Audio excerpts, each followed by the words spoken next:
Hi guys, so this is week 8 now. I'm recording this video in my office because it seemed like a suitable place to do something like that.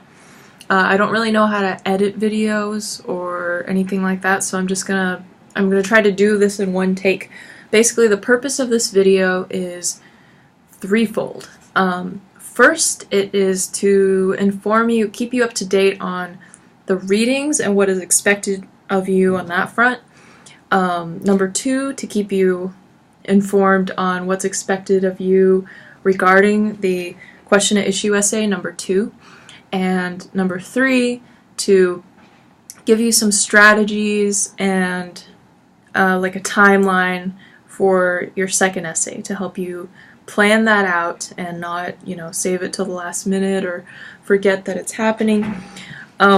So this last few weeks has been interesting.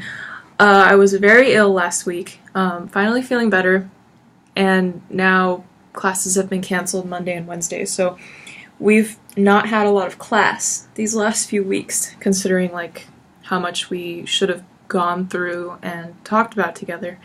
The one article that we didn't discuss, which was Robert Leonard's article, and it's called Why Rural America Voted for Trump. It's on page 279. It's really easy. If you haven't read it yet, I do think you should look at it. I'm basically expecting, my baseline expectation is that you've read every article for this unit on your own at least once, and that if you have questions about it, you're going to be in touch with me, or possibly writing tutors in the library if you'd rather talk to them. Basically, this article, the main point is that the difference between Republicans and Democrats, he wants to talk about it as like a philosophical difference, a difference on the basis of core philosophical ideas about the world, and not necessarily like a difference in values, if that makes sense. And we might think about, I think this gives a good model of how to think about divisions in a different way, not just like we're good and they're bad, but like we maybe have different core beliefs about how the world is and how people are, and what kinds of responsibilities we owe to each other or don't owe to each other. So it's an interesting piece, and I do recommend that you look at it. Okay, so now moving on to the question and issue essay. I have uploaded a assignment description to, what is that? Is that a piece of pepper? That is so weird. I've uploaded an assignment description to Canvas, so it's basically the same as the last question and issue essay, and again, I don't want you to spend like too much time on it. I want this to be something that you find useful. So the best way to utilize this assignment is to choose a question that you're genuinely interested in from these readings, and I think the best way to go about that is just to look at the readings again that spoke to you the most, take notes on things that stand out or that seem interesting. What kinds of questions are they suggesting that need to be asked, or what kind of questions do they not ask that you think should be asked? Or perhaps, do they answer a question differently than you would, or differently than you'd like to see someone answer it? So this doesn't have to be a question that you answer according to like how you really feel either, because the point of the essay is for you to practice defending like one point of view or another. Like, that's the argumentative essay. Like, I do think that it generally works better if you argue from the point of view you generally lean toward, with the qualifications that seem most appropriate or most pressing for like that counter-argument. But I do think also that you should pick a question. Yeah, so for the question at issue essay, pick a question that's interesting to you and pick one that you can answer yes or no to. That's the main thing. If you want to look at the question at issue handout again, it's on Canvas. The thing about the stasis pyramid, you have questions of fact, not really worth asking. Questions of definition, possibly worth asking, like how are we defining this term?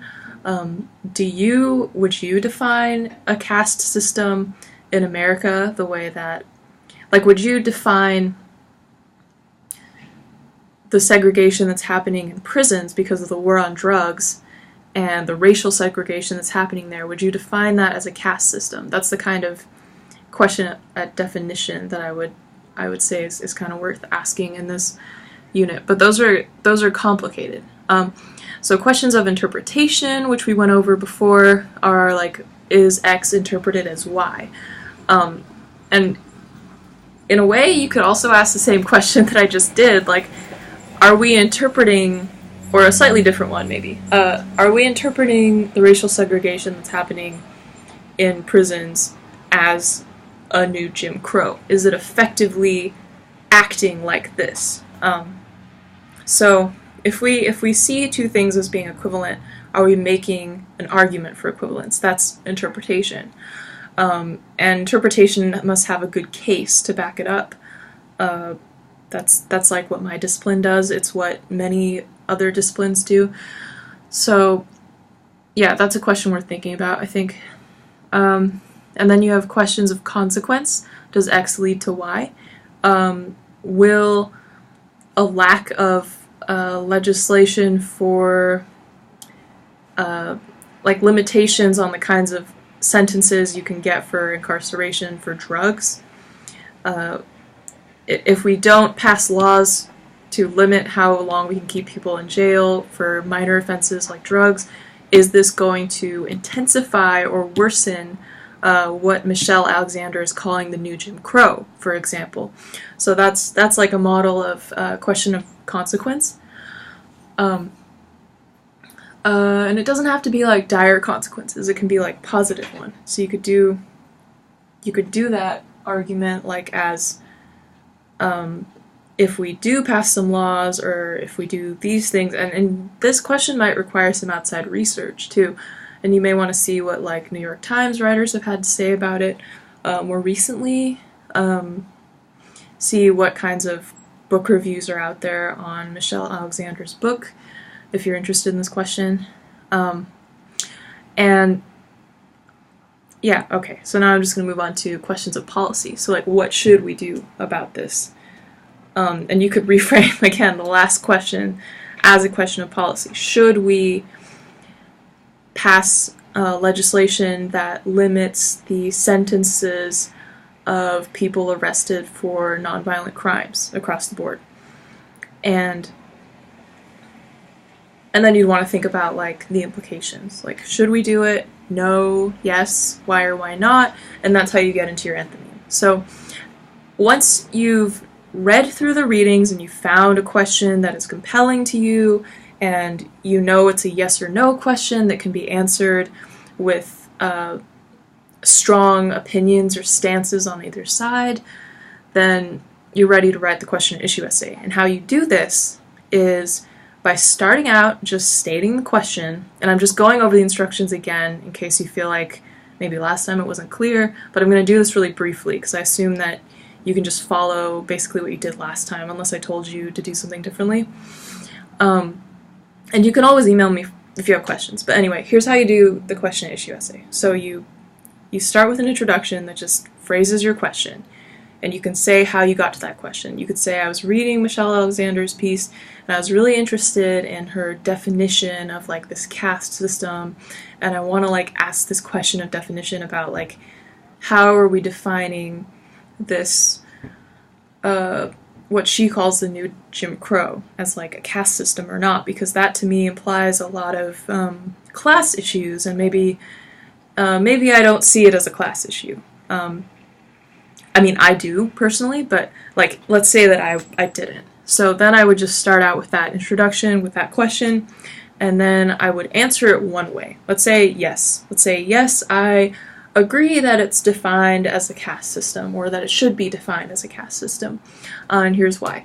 And then after you've done that paragraph, which should be about, I don't know, half of your paper, about 2/3 of a page, move on to the next paragraph in which you answer it with the opposite view. So, no, in this next paragraph, I think maybe we don't want to define it that way, and here's why. So, in each paragraph, the burden of proof is, it's on you to give an answer with a reason, with several reasons probably, and you might just like start turning out reasons and feel like they're not really great, but if you just force yourself to write for a while, you might come up with something that's good. And if this process doesn't really yield you very much, like, you can still turn in the essay to fulfill the requirement, and you can change your topic later. That's fine with me. But ideally, you will use this as an exercise to think through a question and arrive at some semblance of an enthymeme. And if you have an enthymeme and you want to state it by the end, I can offer feedback on that, and that'll save you time later. And I recommend doing that because the question to issue essay is due on Monday at 11:59 on Canvas.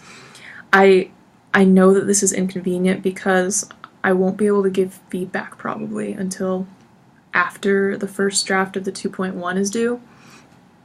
And I know that that's not ideal, because ideally I could give you feedback on that question to issue beforehand. So what I'll ask is, like, if you want feedback sooner on the topic that you've picked, just like email me, or you could come to office hours on Tuesday. I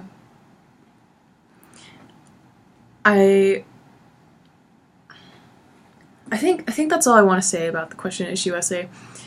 The point of it is really just to help you find a topic for your argumentative essay, the second one. So if it doesn't serve that purpose, then I mean, that kind of sucks. I can help you get there if you're having trouble with the process, but again, I don't want this to be something that takes too much time, or that you compromise like time you have to use to study for exams or work on the things for your major. This should just be something that is kind of a thought exercise. Okay, so what I'm going to talk about next, and finally, and hopefully this will be short so I can end the video soon. So the 2.1 essay. We have 2 essays total in the class. You've done the whole cycle for essay 1, and you've seen what that looked like. Basically, you brought a draft to class, 2 copies of the draft. You worked with a peer to identify trouble areas on their draft, and really, like, peer review is the process. You doing the process of peer review to your peer is probably what's going to help you even more than their comments. So if you think about it as a process of, like, you learning to edit yourself by learning to edit others, that continues to be how I think of it as being useful, and I still do, because I do this for my peers too in grad school. We're not required to, we just continue to find it really useful. So you turn in the rough draft, I give you feedback. This time I won't be in the form of conferences, because I really can't cancel any more class. But I can email feedback to you, or type out written feedback. I haven't decided how I'm going to do it yet, but it will happen quickly. And then you revise. So once you've got the feedback, you revise and you turn in the final, and then the final is what you get, what you get graded on. But if you don't write a sufficient length draft, then the final grade you can get is no higher than a C+, because I will basically deduct 2 letter grades from whatever the final grade is. So again, I'm going to have this draft be minimum 3 pages, and I really think that at this point you should be able to write more than 3 pages pretty easily, unless you're just like one of those people who's like a really slow writer, you find it a really painstaking process. And if so, like, we can talk about strategies to get past that, but like minimum 3 pages for the draft of the 2.1. The draft of the 2.1 is due on Wednesday at in class. So at 9 a.m. you have to have a draft ready. So you've got about a week from today, less than a week. And before that, you also have to write your question and issue essay. So I know that that's like kind of evil. That's why I don't want you to spend too much time on the question and issue essay. I just don't want to keep pushing deadlines back, because then you'll have less time to revise the final paper, or I'll have to push the deadlines into like finals week or past finals week, and then grading, like final grading, won't happen as quickly.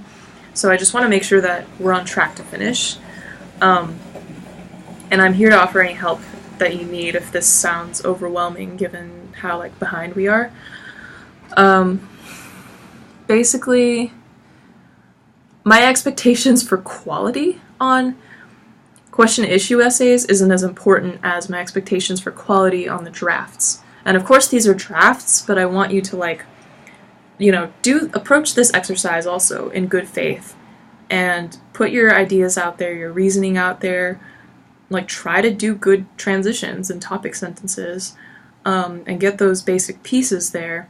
And like I'll tell you if there's something missing, or if like your prose isn't pretty enough, or you need to pick a better word, like stuff like that. I don't want you to spend time worrying about right now. I just want you to spend time on the ideas, developing the ideas, getting the evidence, analyzing the evidence, making sure those structural pieces, the topic sentences especially, are there, and having a solid counter-argument and rebuttal. Just focus on those pieces, like over the weekend if you start writing that essay sooner. And for the question and issue essay, if you're like a little under 2 pages this time, I won't penalize you. I'm going to expect like a 1.5 pages minimum. But since I don't really care about this assignment, and since we're so behind, I feel like I just need to kind of be more flexible. So that's all I really wanted to say. Just sit down and explain the assignments to you. I'm going to upload an assignment sheet for the second essay also onto Canvas, and I'll send out an announcement when I've done all of those things. And I'll be on campus today after 5. Yeah, today after 5, and then tomorrow after class and before 2 if you want to meet. Sorry, I'm blinking. After class, so between 10 and 2 if you want to meet tomorrow, I can make something work. So I'm just going to stop talking now, and assume that if you have questions, you're going to be in touch with me.